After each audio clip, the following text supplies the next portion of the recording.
Assalamu alaikum wa rahmatullahi wa barakatuh, guys. Hope you guys are all well. Alhamdulillah, mashallah. Ramadan is coming to an end. Allah subhanahu wa ta'ala has given us another opportunity to see Ramadan. And I don't know if you guys can see this. But Ramadan finishing is sometimes a sad thing. Yeah, because you've enjoyed the Ramadan. In the beginning, maybe you didn't want Ramadan to come. Maybe you were kind of anxious about the food and eating and blah blah blah. But alhamdulillah, when it came, you enjoyed Ramadan. You benefited from Ramadan. You didn't benefit as much as you could have from Ramadan. You didn't maybe read enough Quran as you wanted to, or you didn't give enough sadaqah as charity you wanted to, or you didn't observe the rules of fasting as best as you wanted to. But alhamdulillah, you did the best you could, and that's the main thing. However, there's only a few days left, so make them the most as you can. Yes, wa alaikum salam, Tahmid. I'm staying at Sufa, so I'm here for 2 nights. Yeah, inshallah. So I've been staying at Sufa, alhamdulillah, since yesterday. So we had our last Taraweeh yesterday. So we've got this retreat at Sufa where I teach, and we just have dars, small little workshops and halaqas after every salat, and we just kind of chill out. Inshallah, I'll be here till tomorrow. So if you're around, come down, inshallah. And yeah, that's the thing. So alhamdulillah, the last few days of Ramadan. So make the most of it. Do the best you can. Pray to Allah. Ask Allah to change your life for the better. Ask Allah to give you ability to be able to do more in the coming months. And whatever kind of issue that you're going through, whatever problems you're going through, pray to Allah. Allah helps you. And this is the way that we as Muslims connect to our Lord. Yeah, we ask Allah for help. Allah's help is something which Allah, He gives to those people who want it. And obviously we all need Allah's help in whatever situation we're in, whether it's at work or at home or at school or in health, financially, anything. We ask for Allah's help. And we also remember the Muslims around the world as well. So alhamdulillah, it's kind of win-win situation for Muslims. Anyway, so I'm going to answer some questions now. So everyone else okay? Are you guys enjoying yourselves? Is there anything specific you guys want to say? If there isn't, then I think we should start with the questions. So I've got quite a few questions on my Curious Cat. So I'm going to try to answer those, inshallah. But if you got anything to say, put in the comments, guys. I like hearing what you guys say. Yeah, I like reading your comments.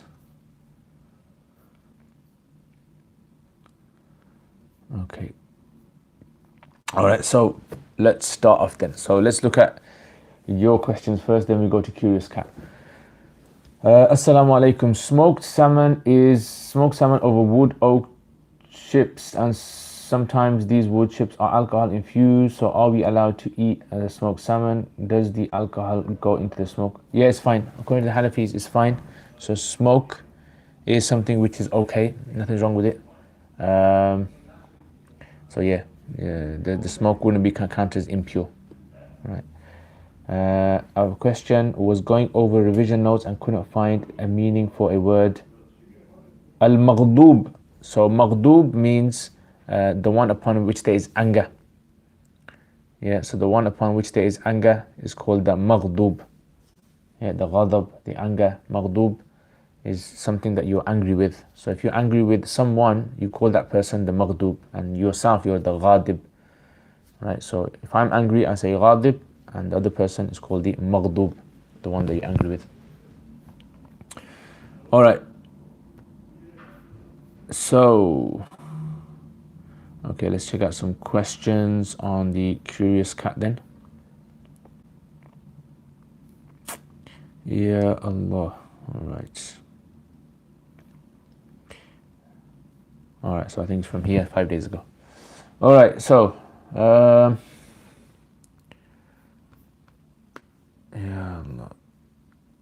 you know what? After you start fasting for so many days, you kind of lose interest in food. I mean, don't get me wrong, I do get hungry, but you lose interest that you had in food before. Or is that just me? Any of you guys experience that as well? You lose the interest in food. Yeah.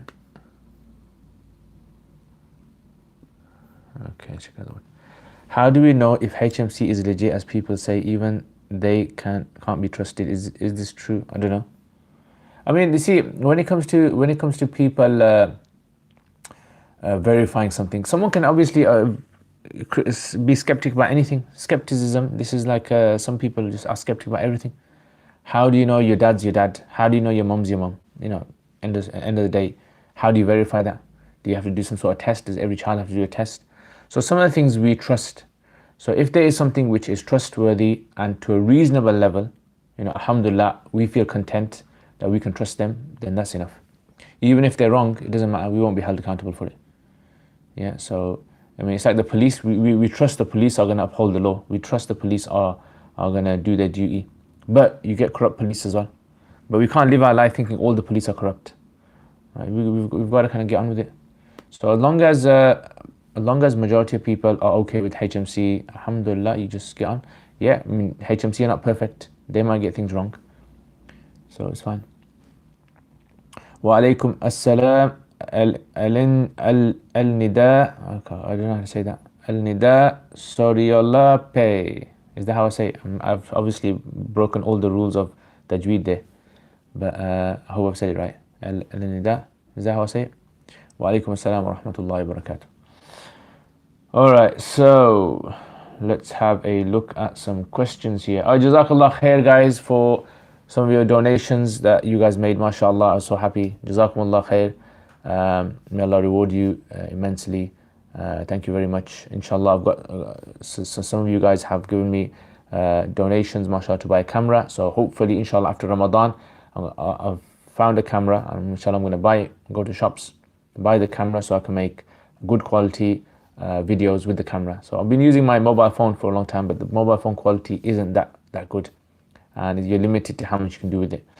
So inshallah, once I get the camera, I'm going to start doing some more courses, hopefully, because I've got to learn how to use it as well, and I've got to learn how to render the videos as well. So inshallah, once that's done, that's it, man. Steven Spielberg, the new Steven Spielberg, is going to be on the scene. All right, so let's get on with these questions then.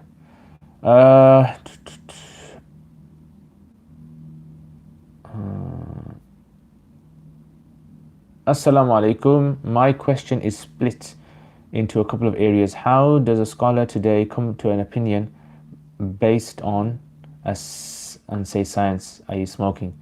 Then how does that fiqh opinion today become consensus when we live in a world where everyone is integrated, such as having different schools and living without agreed upon Sharia councils or caliphate? All right, so okay, so first of all, how do the Muslims deal with issues that are related to science? Now, everything is related to science. I mean, when you do wudu, there's science in there. When you pray salat, there's an element of science in there. When you fast, there's an element of science in there. When you say science, if you mean your interaction with the world, then everything in Islam interacts with the world, right? You can't deny that.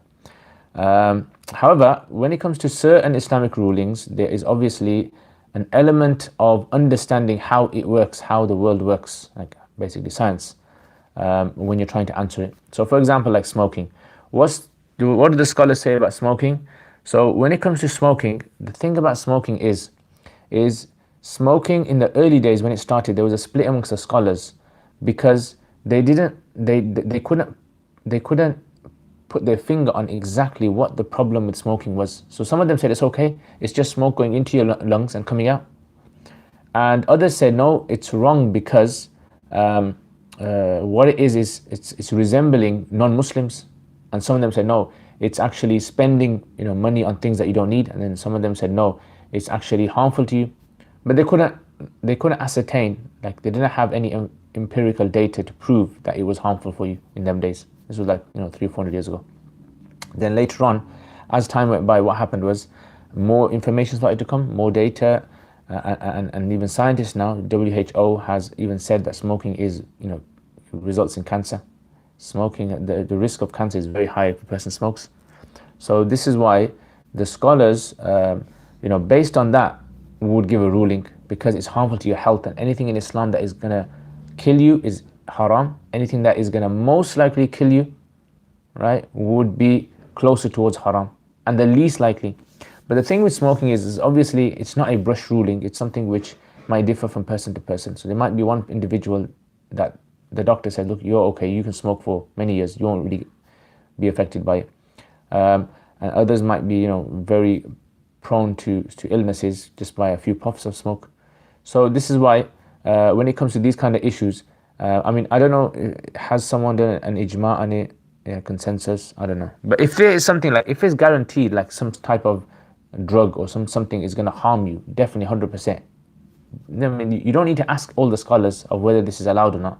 It would be a consensus anyway. It would be known that this thing is wrong, because there are so many people around the world, experts, who have said that this is harmful to your health, right? So that's how it would be. Yeah, consensus on other matters, that would be difficult. A consensus on a matter that requires pure fiqh reasoning, there's no kind of like expert out of Sharia kind of expert assistance, anything like that, then yeah, that's something which is differed upon amongst the scholars in later times. Okay, next question. Can you put, okay, this anonymous one. Okay, I think I'll explain this one here. All right, so this is an issue. For example, like as Muslims, we should always remember that we have a duty in life, and our duty in life is to be the best human beings that we can, as Allah describes us, right? So we are believers in Allah, we submit to Allah, we are kind, we are helpful, we stand up for the truth, etc., etc., all those kind of things. So basically, we are followers of Allah's divine message. Now, part of this divine message is that we don't use our sexual desires in a wrong way, right? So we get sexual desires, we can't help that. That's something that's part of us. You can't just cut out sexual desires and omit it. No, you have to learn to grow with it. So you're going to grow up, you're going to have sexual desires.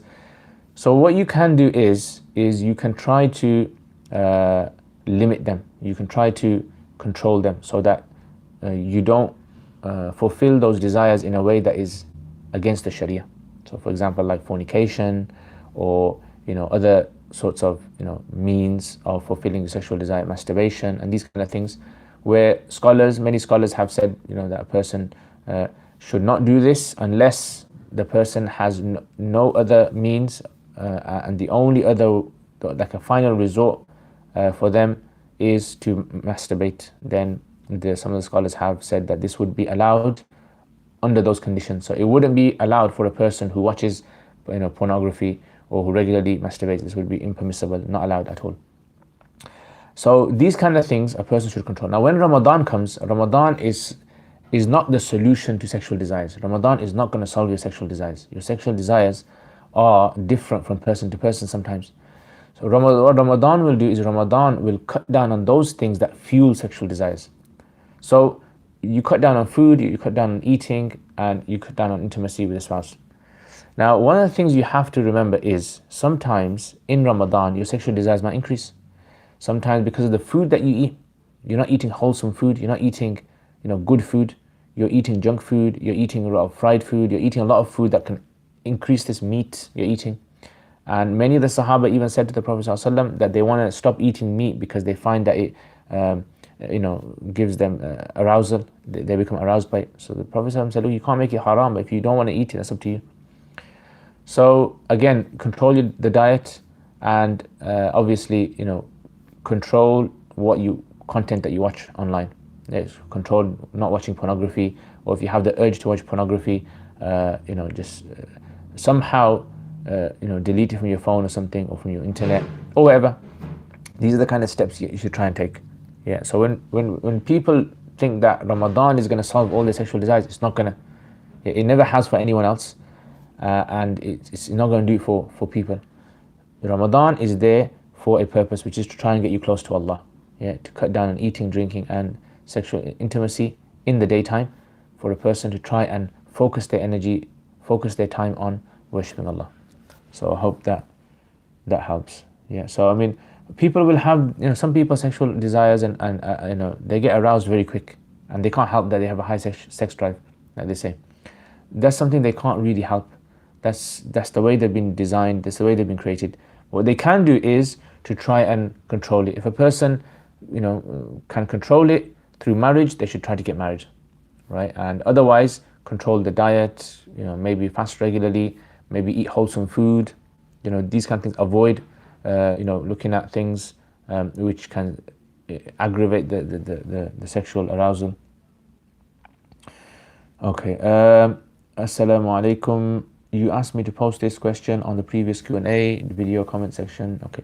What are the benefits of studying Islamic studies at academic PhD level, etc., contributing research papers, books, etc.? Okay, what are the benefits of studying at academic PhD level?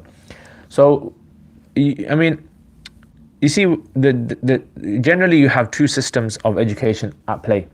You have the system of education, which is the traditional Islamic system of education, where you study from a teacher who has studied from a teacher who has studied from a teacher, and the content that you study is a very a unison sort of like a content, right? It's just all the same.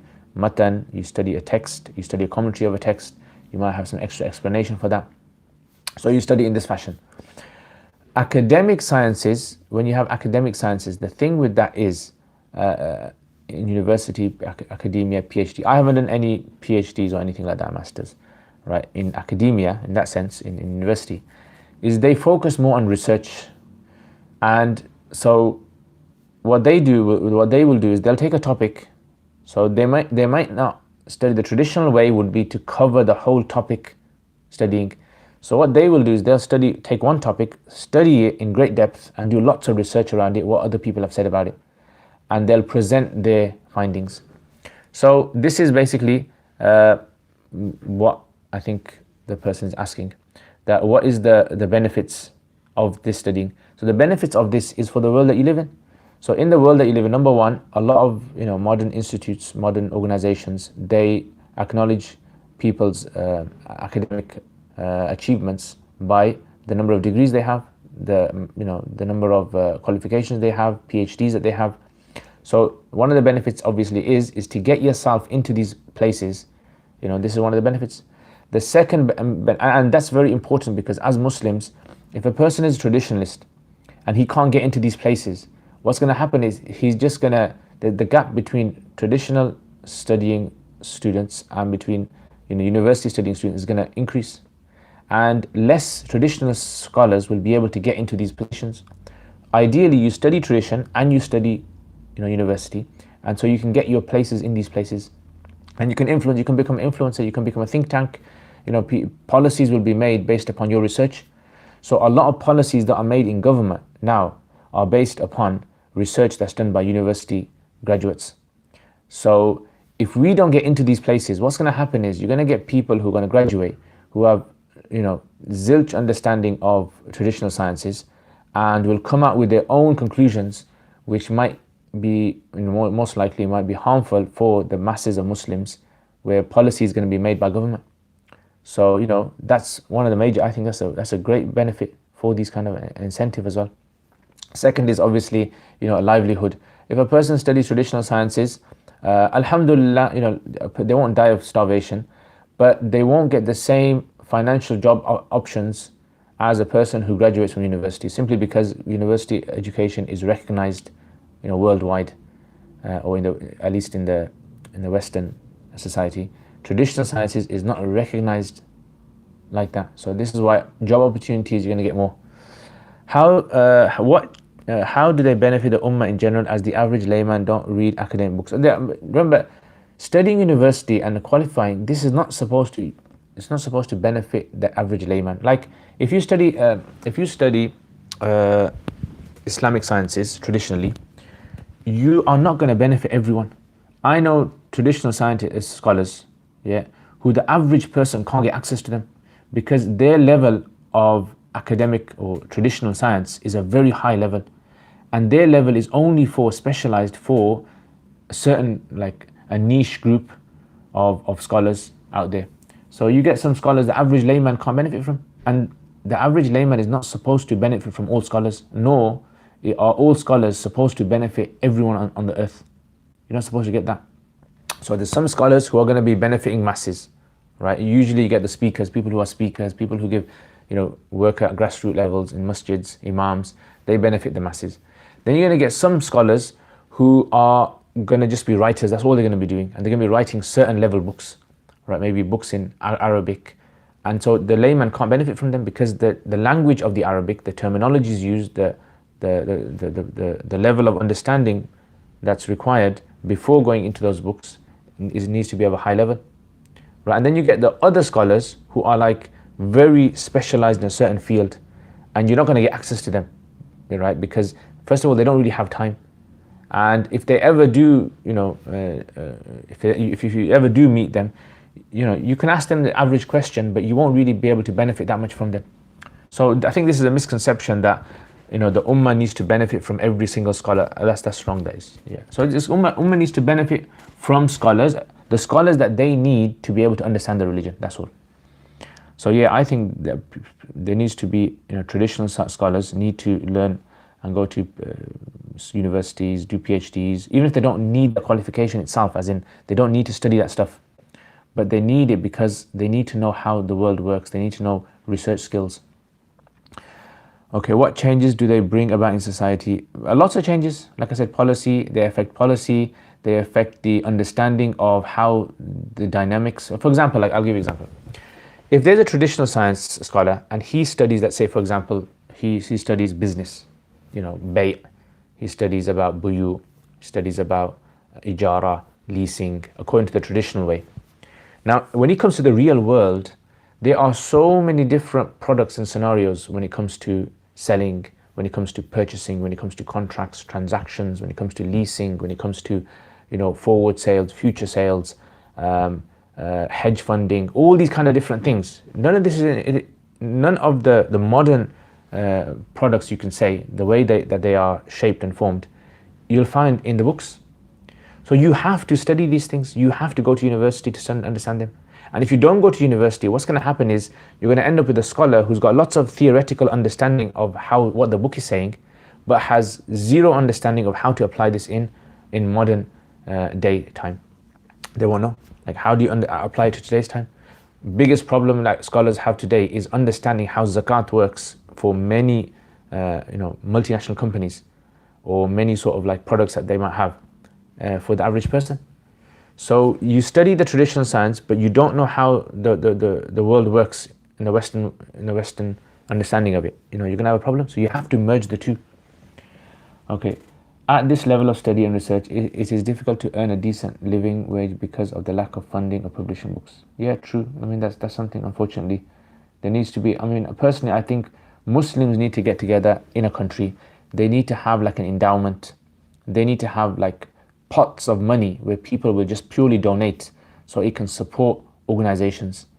So you can have like maybe an endowment for scholarship, that people can study a certain thing, go into a certain area, and they'll be funded from that, and they just spend their time in that particular field. So for example, let's say someone wants to do research on Islamic issues related to medicine. You get a guy, he gets qualified, you give him a job, and he just does research, for so many years, and he gets paid from that endowment. Or you get, some imams, maybe specific types of imams that you need in crucial mosques in the country, and you give them a good wage. You provide them all the skills that they need, and so that they can represent Muslims in a better way. Or even maktabs, right? Or anything like that. Ultimately, that's the kind of thing I personally think that we need to push towards. We need to push towards community support. So community funding, community support, that's what we need to be able to push the next generation of scholars. Otherwise, at the moment, there isn't much incentive for a person to become a scholar. Like, besides listening to a talk of some sheikh and getting really hyped up and saying that I want my children to become scholars, right? There's no real incentive for it. So the incentive has to be a monetary incentive as well. There has to be something there that the scholar can fall back on. In the past, scholars were funded by the governments. Governments used to fund scholars, and this would obviously motivate them to become scholars, to become more proficient in their field, to specialize in certain areas, and to help the people. Okay, anyway, Next, Assalamu alaikum. Can you please recommend a good biography of the Prophet sallallahu alaihi wasallam in English? Yeah, so you can read. I mean, Martin Lings. Martin Lings has a good book called Muhammad. You can read that. You can read Seal Nectar, but I think that might be a bit difficult for some people. There's one that's recently come from America. It's called, I think, The Life of Muhammad. I think it's called The Life of Muhammad. Yeah, and it's illustrated as well. I think that's quite good. Sheikh Yasir Qadi, someone's actually taken his, I think he's got 100 lessons on YouTube. You can check that out, and someone's actually gone and transcribed all of it. So if you Google Sheikh Yasir Qadi's Seerah of the Prophet ﷺ, you know, you'll get that somewhere. And I've heard a few of them. Haven't listened to all of it, but I've heard it's very good. Okay.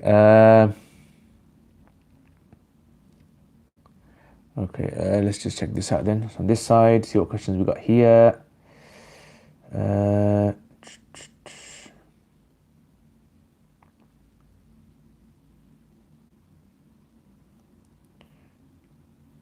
Okay, so question, MP question.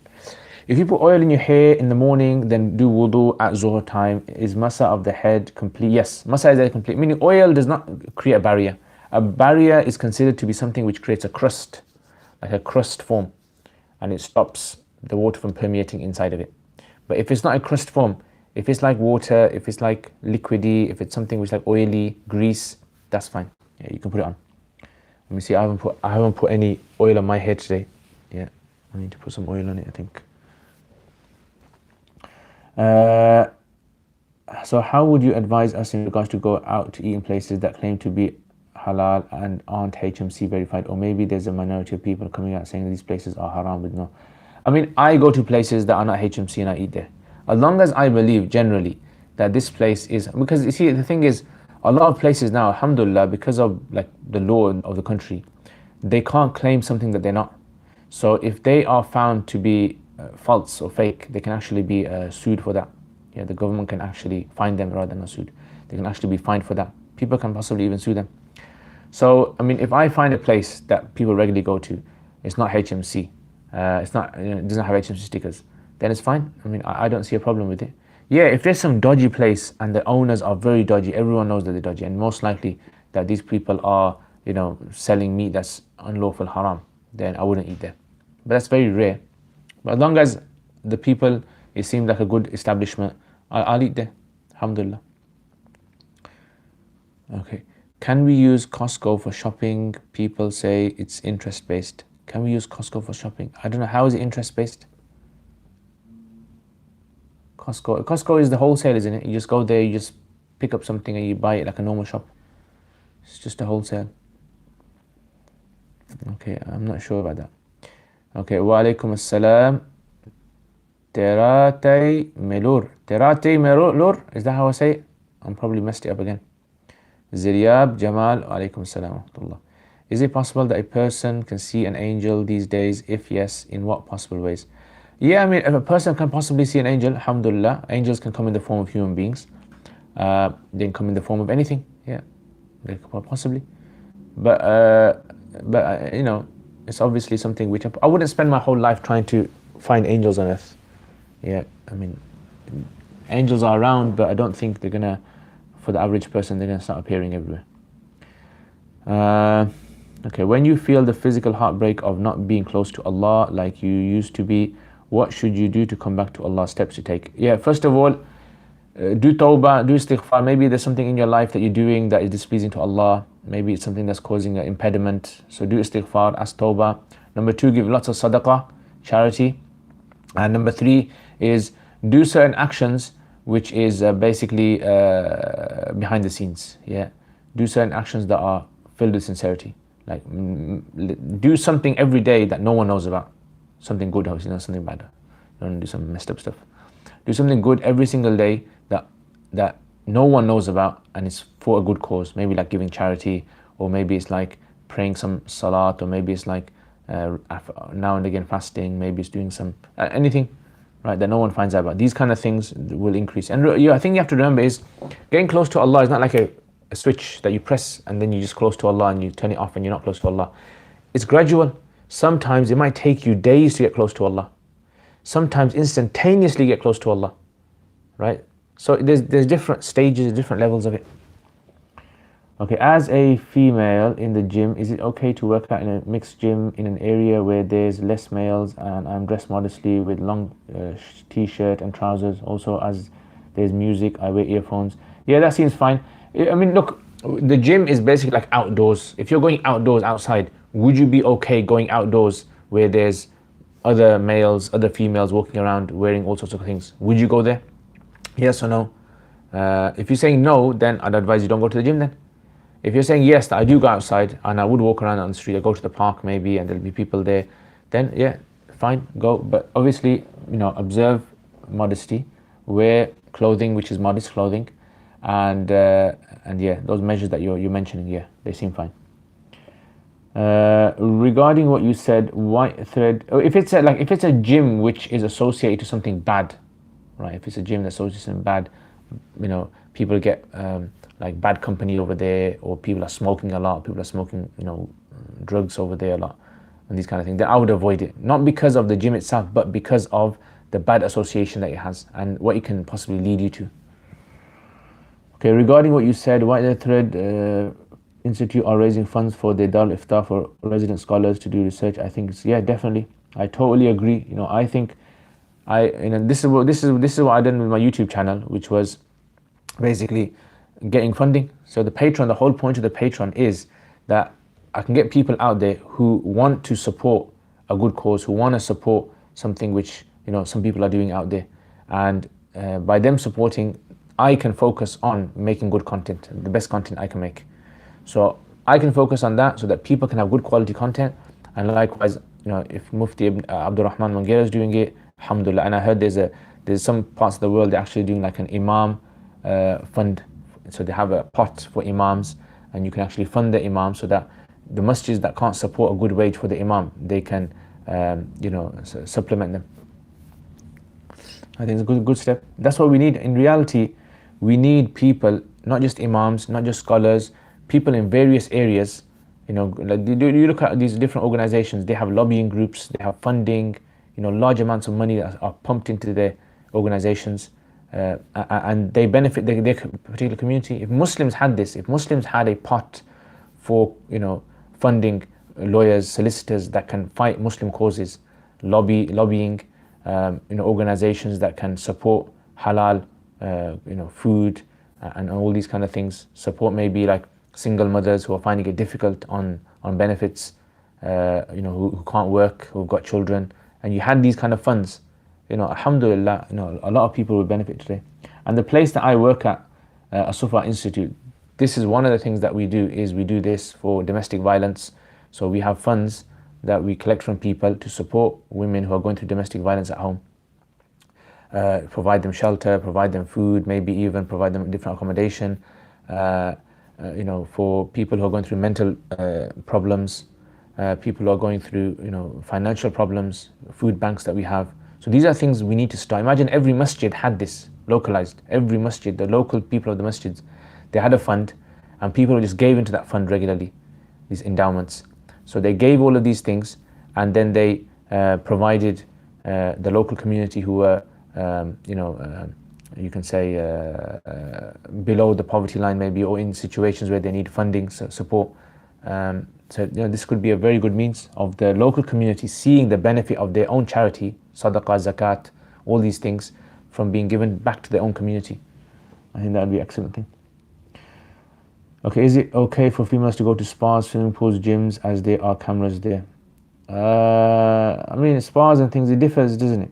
Yeah, I mean, cameras being there, cameras are everywhere at the end of the day. I mean, a person should be dressed reasonably, I think. Cameras is a difficult one. Cameras you're going to find everywhere nowadays. So yeah, I mean, you should be careful there, depending what they wear in the spas. Also, can women get their hair done at a salon because they are uncovering their hair if it's only females in the salon? If it's only females, yeah, there's scope for it. But if there's males there, then I would say no. Yeah, maybe they could go to the salon and ask them, look, can I do it privately? Is it possible? Have like a private sort of like maybe a partition put there, Yeah, so maybe they can have that. Is it okay to watch education shows on TV, YouTube, or documentaries or historical shows such as? Possibly, yeah. These kind of the thing with TV now, it's become part and parcel of the culture now, society, and this is something which now is unavoidable now. People, they have on their phones. Someone says, "Oh, TV is haram," but your phone is okay. It doesn't make sense. People send you a video on YouTube, you press that video. You're basically doing the same thing watching TV. Yeah, you're watching a moving image on your phone. Might have some background music in there. It might have other things in there as well. So I would say be sensible about these things, right? Use your common sense. Be sensible about these things. Those things which are beneficial for people. Those things that have no vulgarness in there, that have no nakedness in there, that have none of these in there. There's scope for that. I wouldn't be able to say like this. Look, I wouldn't be able to say. Oh, someone might say to me, "Oh, but nearly every TV show has music in the background. Nearly every TV show has a woman showing her hair. Nearly every TV show." Yeah, you have these problems, but at the same time, we're living in a society where your average child will have to in school watch some TV. The news, advertisements, other things on the streets that you see. So we're being bombarded more by these things. So what I would say is be sensible about it. If you're going to watch these kind of things, be sensible. Use your common sense. What is the flying? What is the flying? Flying? I don't know. What is the flying? What is the ruling on going cinemas? Again, this is a general ruling. Going to a cinema, entering a cinema is allowed. It depends what you watch. Yeah, what you watch. It's not something which befits, like I would say, going to the cinema wouldn't befit like someone who is a role model in the community. A role model in the community, a scholar in the community shouldn't be someone who goes to the cinemas. It's not something which is befitting for that person. Okay, let's look at these ones then, curious cat ones. Is it permissible for women to go jogging or exercise in the presence of non-mahrams, near or far, if she's fully covered? Yeah. Again, in this society, it's something which is a norm now for men and women to do exercise in public. Maybe it's in a gym, maybe it's in the park. So if a woman was to dress up modestly and was to go jogging, I don't see any issue with that. Yeah, any problem with that. My friend is an interior designer, and I know people will say, oh, but it goes against the modesty of a woman, the haya. So this concept of haya and modesty of a woman, maybe you feel that the haya of a woman should be that she's only in a house and she shouldn't emerge from a house, right? But that isn't necessarily the case. Yeah, a person should always remember that in this society you're living in, this you have to go to the shops, you have to do things, you have to keep healthy as well, and not everyone can afford. Not everyone can afford these things.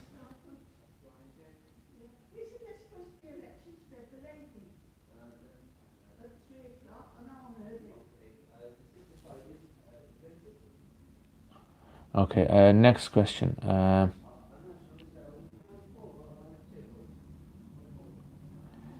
My friend is an interior designer designing a home for a Hindu client, and her client has asked for a prayer room to place their idols. Is it permissible for her to draw the construction details of the prayer room? It does not involve drawing the sculptures. Yeah, it would be permissible. Yeah. So basically the rule is generally that if it's something which is generic, like a structure, a building or a house, or you're an architect and you will need to draw this, or you're building like a temple for them, you're the architect for that, or you're the mason, you're putting the bricks one top of the other, then that's fine. It's a generic thing. Things which are not allowed is something which is supporting it. So for example, like if you went out there and supported it and you were telling people to come to this temple to worship, that is not allowed, right? Anything which is in support of it, direct support, is not allowed. Anything which is just generic that anyone can do, you can do at any place, that would be fine. For example, like building a pub, building a bar, building a nightclub. So you're an architect, you'd be allowed to do, you'd technically be allowed to do that according to Imam Hanifa rahimahullah, because it's just a generic job which isn't specific to that particular sin taking place in that location. Okay. Next. Are astronomical calculations for sunset accurate for breaking the fast? Okay, a sunset is different from Maghrib, right? Maghrib is basically when the disk of the sun goes below the horizon. So when the disk goes below the horizon, you say Maghrib. Astronomical sunset is when the disk of the sun, according to what I understand, is when the disk of the sun touches the horizon. So this could take like 5 minutes or so to fully disappear. So that's why, astronomical is different from the sunset, Maghrib. Maghrib is when the disk disappears fully. That's what as Muslims we say Maghrib starts when the disk disappears. Okay, next question. Okay. Are we allowed to pray in a Shia congregation? I mean, it depends how they pray. I'm not sure how they all pray. Generally, Shias, I mean, if it's someone that you believe that they are considered to be Muslim, you can pray behind them. It depends how they pray. I don't know exactly. They might have different rules of Salat. If the major rules of Salat are different from the Sunnis, then you wouldn't be able to pray. Otherwise, I wouldn't see a problem. Okay, and if you clearly know that they've said something which is contrary to Islam, like some sort of belief which is contrary, this can apply to Sunnis as well, or people who call themselves Sunnis, or anyone, then you wouldn't be able to pray behind them. Okay, I'm a little confused with respect to that a woman can and can't do with respect to Quran recitation when on periods. Yeah, so when a woman is on periods, she cannot read Quran except in two situations. Number one, if the Quranic ayah is a dua, she can read that as a dua. So as a dua, she can read that. Okay, number one. Number two is, so like for example, Rabbana atina, oh Allah, give us this, oh Allah, give us this. So if it coincides with something in the Quran, you can read that. Number two is if you're a teacher or you're a student and you need to read Quran, you can break it up into words. So you can say each word without reciting it. This is for a student or a teacher. Yeah. Otherwise, no, you can't read the Quran. In what things is it compulsory for children when adults to obey their parents, and on what issues they can do what they want while being respectful all the time? Okay, quite a few questions here. Okay, I'm a little confused with respect to what a woman, okay, so when it comes to respecting parents, so the Quran mentions this: obey the parents in everything unless it comes to something contradicting Allah's law. So contradicting Allah's law, that is not allowed, but everything else you should obey them. Yeah, obey your parents.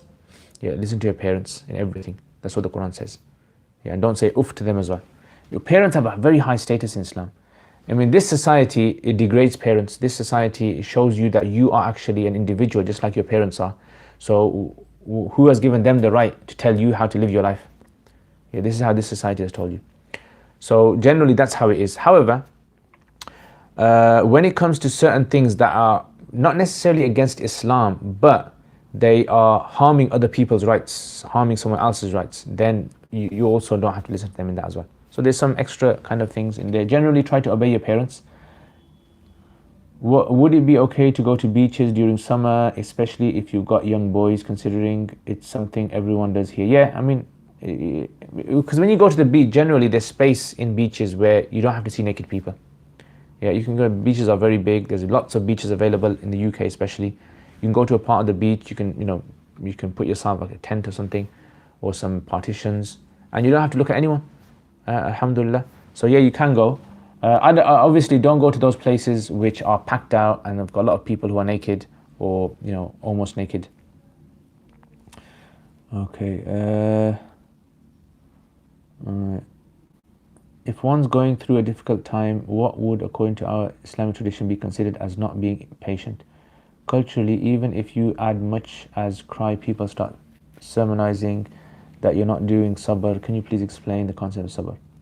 Okay, in detail. I won't be able to do in detail. I mean, it'll take hours to do in detail.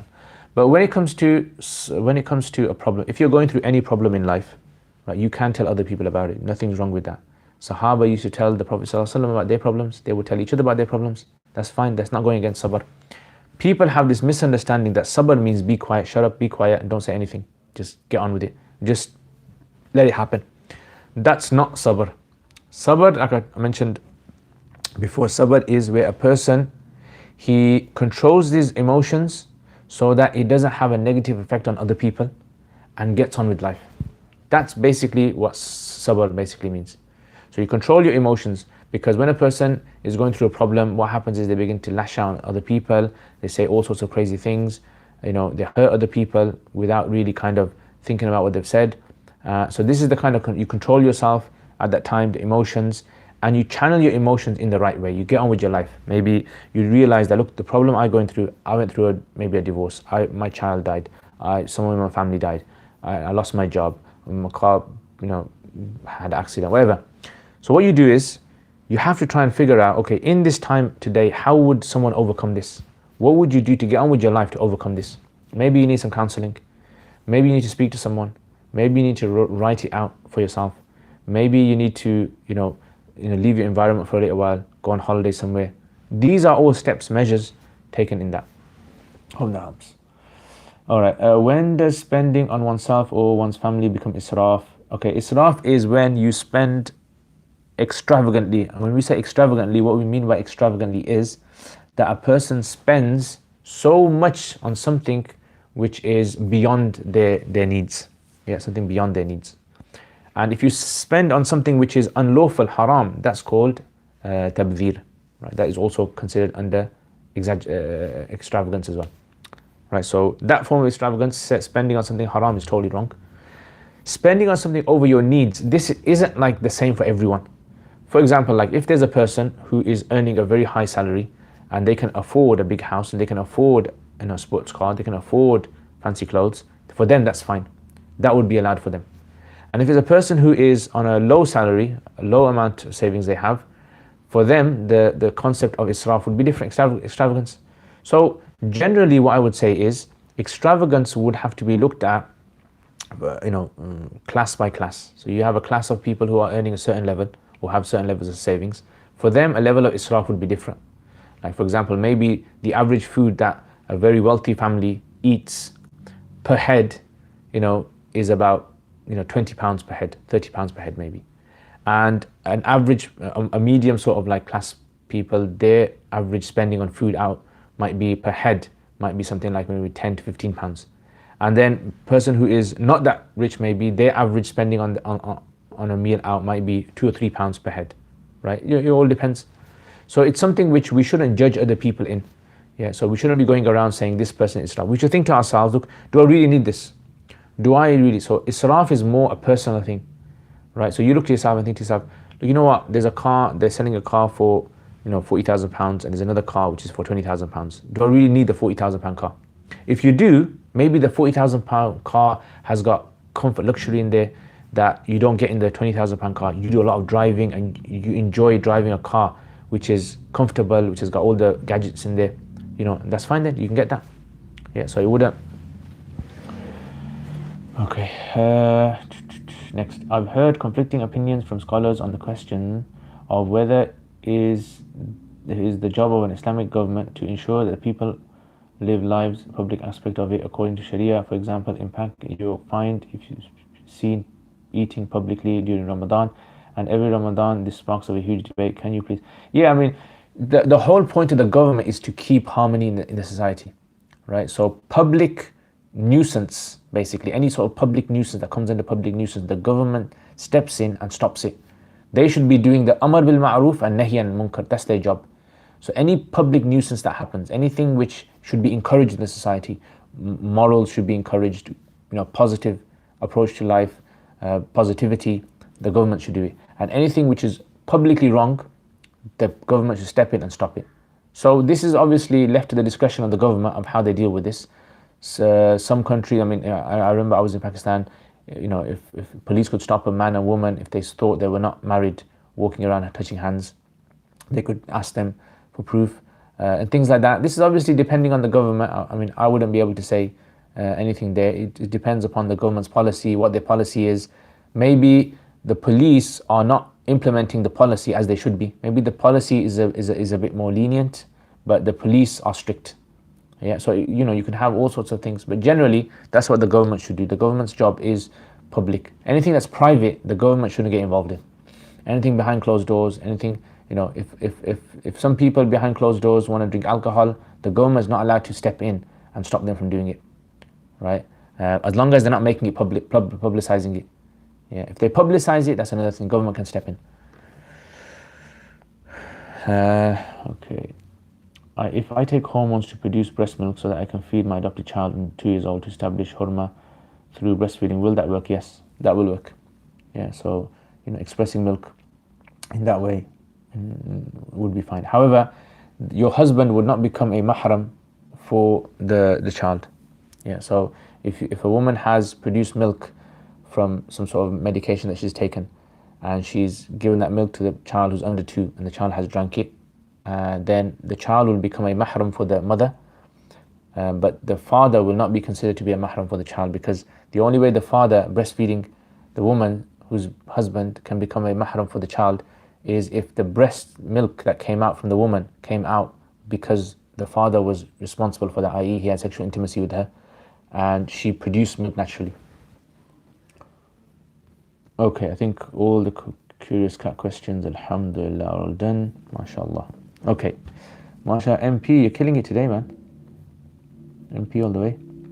Okay, Islam rewards. Wa alaikum assalam, Islam rewards. What should Muslims do with rising house prices compared to the average salary, and if they are taking out a mortgage, will a conventional mortgage be permissible?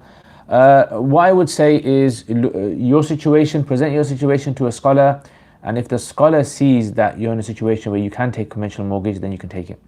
Right? As long as you're happy with that scholar, you believe the scholar is upright and he knows his stuff, then you can take his opinion. And some people are in that situation where some parts of the country they can't literally afford a house, and the only way they can get a house, and they can't even do rent because the rent is just too high.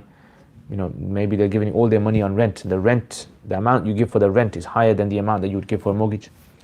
So yeah, I would say check out, speak case by case, speak to a scholar your situation, and see what he says.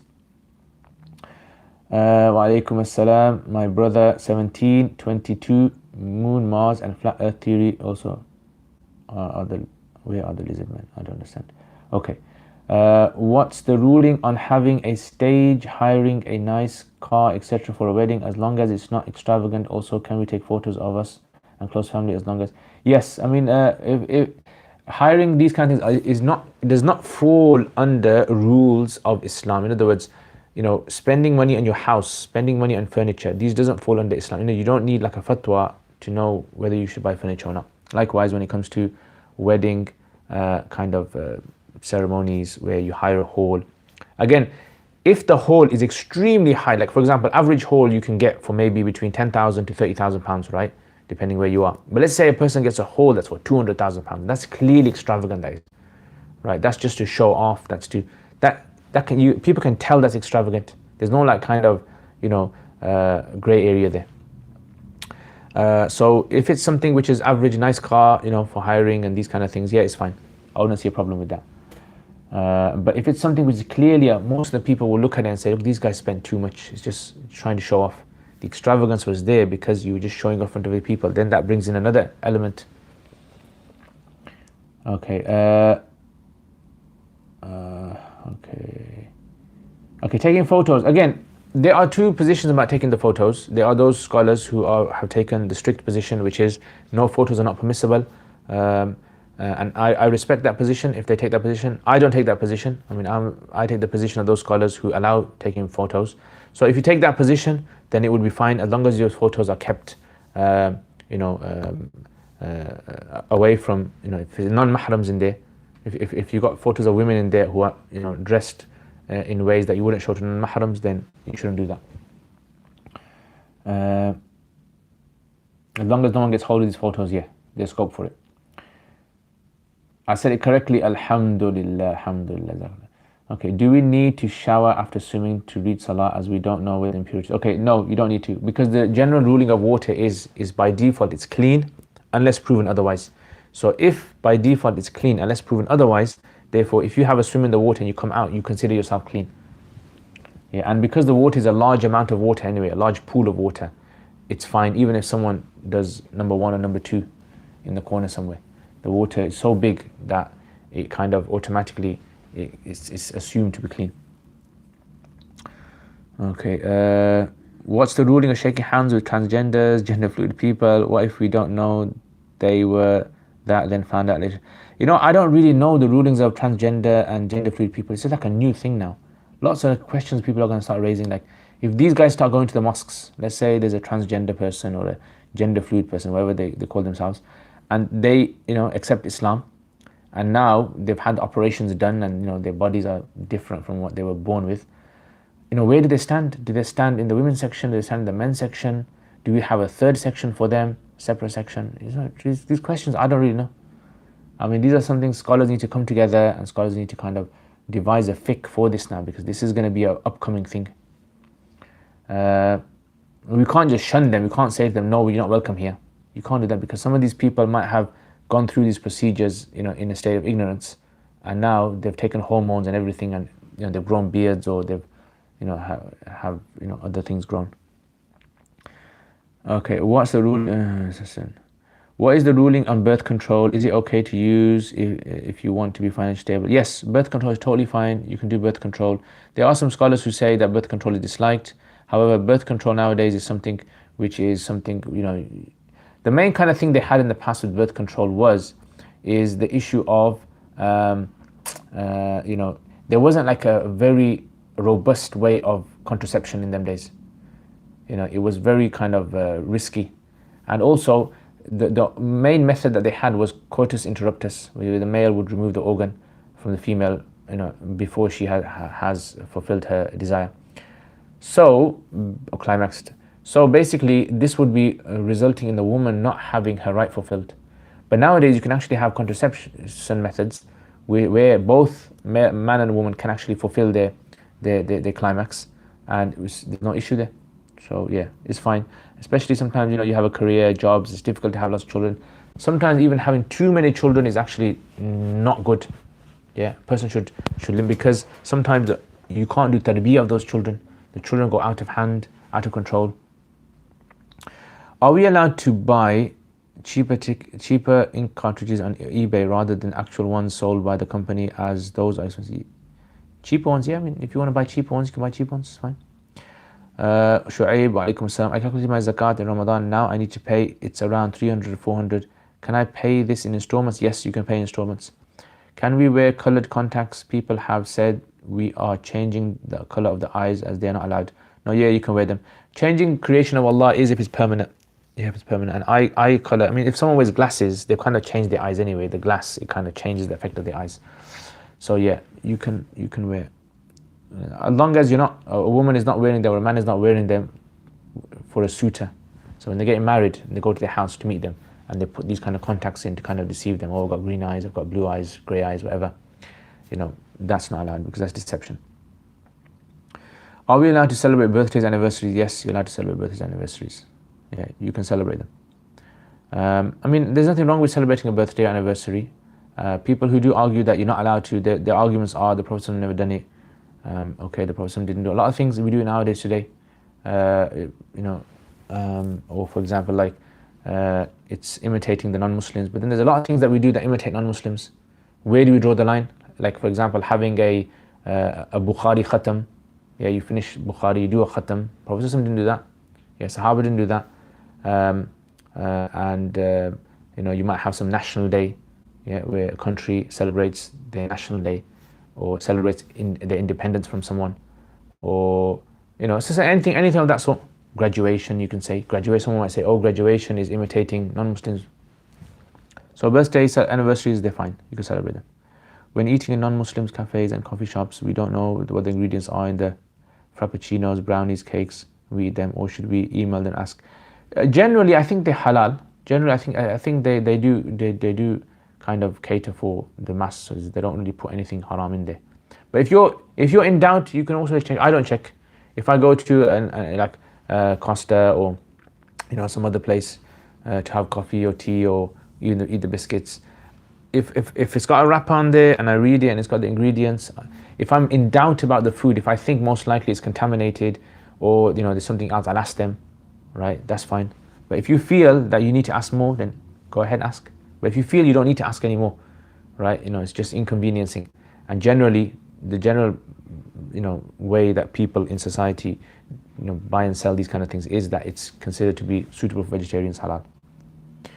Thank you very much for answering all the questions. You're welcome. Just one thing, the father won't become mahram, but what about the couple's other children? will they become mahram of the adopted? Yes. So they will become breastfeeding brothers and siblings. So breastfeeding siblings they become. Yeah, because they're breastfed from the same person. Yeah, or you know. If a potential spouse has already bought a house with a mortgage, but you aren't sure about the details, should we look into it?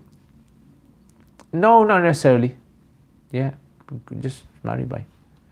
The thing is, look, in Islam has been sent down as a religion to make ease for us, to give us ease, like Allah says in the Quran, يُرِيدُ اللَّهُ بِكُمُ الْيُسْرَ. Nothing in Islam can ever be a burden on us, on the average human. It can't be a burden on the human beings. This is a sign of something being part of Islam, that it will never be a burden, right? Like if you can't pray standing, you pray sitting. If you can't pray sitting, you pray lying down. Nothing can be a burden. So when it comes to investigating, if every Muslim, let's say for example there's 3 million Muslims in the UK, if every Muslim has to investigate every single thing to a very deep level, it's going to make life very difficult for them. For example, like you go to the traffic lights, you think to yourself, maybe someone drank alcohol and had alcohol in their hands and they touched the traffic lights, and now if I touch the alcohol, it's going to transfer. People become OCD in this. So you just have to do the average. You have a rule in usul, which is istishabul hal. The general status of things is that it's halal, clean, fine, unless proven otherwise. That's the general status of things, right? So obviously pork is categorically impure, impermissible. But general things, you go to a shop, you see something, you buy some clothes. You don't have to ask who's worn these clothes, or were these clothes, do they have fabric inside of them that contains this? Because generally clothing is considered to be fine. Yes, if there is a specific type of clothing which contains a haram element, right, and it's well known for that, then you have to investigate. So what I would say is, if a potential spouse has already bought a house with a mortgage, that's fine, just carry on. Okay, how does the Hanafi school view wearing watches for adornment? I don't know, I mean, it's a good question, that is. I'm not sure. For adornment, I mean, because it's not, see, a watch is, the purpose of the watch is telling time. So when you buy a watch, normally you buy the watch because you need a watch. As a secondary sort of thing, you buy the watch because it looks nice on your hand. Yeah. So generally what I would say is that if the watch is seen as a piece of time, yeah, ornament for time, it's fine. But if it's just purely just for a jewelry purpose, then that would be problematic. So I wouldn't see an issue with that. I don't know, wallahu alam. Well, assalamu alaikum. On the first two khutbah in Salat Jummah, may allow to reply or say anything during khutbah when khatib reading dua? According to Hanafis, no. According to other madhabs, there's scope for it. Yeah, according to Hanafis, you have to stay silent all the way throughout. Can Jazakallah khair. Can Imam Yusuf's ruling of arm exposure being overlooked for the aura of females be applied potentially to other parts of the body, like their neck or a few strands of hair? Maybe. It depends on the situation. Because Imam Abu Yusuf rahimahullah, although it's not like the Zahir riwayah, it's Ghair Zahir riwayah, but he says it in situations where a woman is buying something and she picks something up, she goes to buy something, she picks something up and her sleeve drops. So he says every time a woman goes to the shop to buy something and her sleeve's going to drop, her arm, this front part of her arm is going to become exposed. So it's difficult for her, to always have clothes that will not drop for the average woman. Maybe some women can do it, they can, do these kind of things.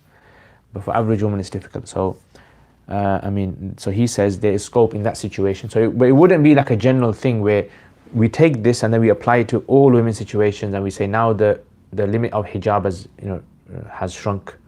Before it was only the face and the hands. Now it's the face all the way to the elbows, and then we say the neck as well, and this and that. Then hijab, there's nothing left in hijab. So this ruling I would say, if it can be taken, would only be taken in situations where it's out of necessity. It's darura necessity. It's not something which is done deliberately. So deliberately wouldn't be allowed. So the face and the hands would remain as permitted areas of the body, non-aura, and everything else would be counted as aura, except exemptions where a woman can't help it, where it just becomes exposed. Sometimes a woman wears a scarf and she can't help it, but her scarf keeps falling off her her neck and it becomes exposed out of necessity, maybe that would be, exemption for that. Alhamdulillah, Jazakallah khair, mashallah, mashallah. Thank you very much, guys, for all your questions. MP, you got no more questions left? Alhamdulillah, I think you're dried up of questions. So thank you very much, guys. I hope I've answered. I mean, I don't know the answer to every question. I tried my best to try and answer it the best way I can. And there aren't, there aren't any books today. Oh, that's because I'm not at home today. So I'm actually 2 days I'm staying away from home. It's like a basic kind of like an i'tikaf kind of thing. Not an i'tikaf, technically. But it's just some guys who got together. We're doing halaqas and durus. Inshallah, we finish tomorrow, inshallah. So we have special Q&As with them. So they sit around in a halaqa and they can ask me any question and I'll try to answer it as best as I can. Yeah. So yesterday we had a session after Taraweeh, before suhoor. We had like a session where we just discuss things, talk about things, question answers. And in the morning they had tajweed. Now they've got some session as well. Anyway, Jazakallah khair. Thank you very much. You're welcome, Daniel. Is saying one tasbih in ruku and sujood sunnah or wajib? According to Hanafis, it's not wajib to say tasbih in ruku and sujood. Yeah, sunnah is to say 3 times. Yeah, 3 times is considered to be sunnah. It's actually wajib to stay in ruku for the duration of one tasbih. So for the duration of one tasbih is considered wajib. Do you have any Arabic book recommendations that interest you? Arabic book recommendation that interests me? Yeah, I've got some. I mean, one is these are kind of advanced books. These are like Ma'ani al-Nahu by Sheikh Fadl Saleh Samurai. Ma'ani al-Nahu is in 4 volumes. Also, books by Fadl Abbas. Yeah, Fadl Abbas Hassan. Fadl Abbas. These are very good books. They're quite advanced in Arabic grammar and balagha books. So I like those kind of books. And books by Dr. Musa Muhammad. Are very good books. They're in Arabic as well, advanced. I like Ibn Janiz al-Khasa'is as well. Now and again I try to read a bit of it. Okay, MP, would you ever do a PhD? Oh, yeah, possibly. I'd like to study advanced. I'd like to qualify in these kind of areas. I think it's very important, especially if you want to create a good image of Muslim scholars. Give them in society role models. I think we need these kind of things, definitely. Yeah, we need to show that Muslims can achieve all these things, because we don't have another system that can work in this system. We have to work with this system. So we have to work within the structure, the framework of the Western system. Okay, can you make Arabic dua in the witr 3rd rakat? Can you make any Arabic in the witr 3rd rakat? According to Hanafis, technically you can make any dua really, technically according to Hanafis. But it's more preferred to make the dua of the one that is normally, the 2 that are normally mentioned. Allahumma ahdina fi man hadayt, or Allahumma inna nasta'inuka, one of those 2.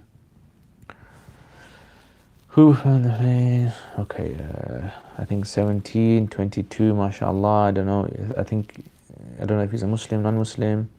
Comes out with some strange questions. Okay, how come the Hanafis don't read it out loud?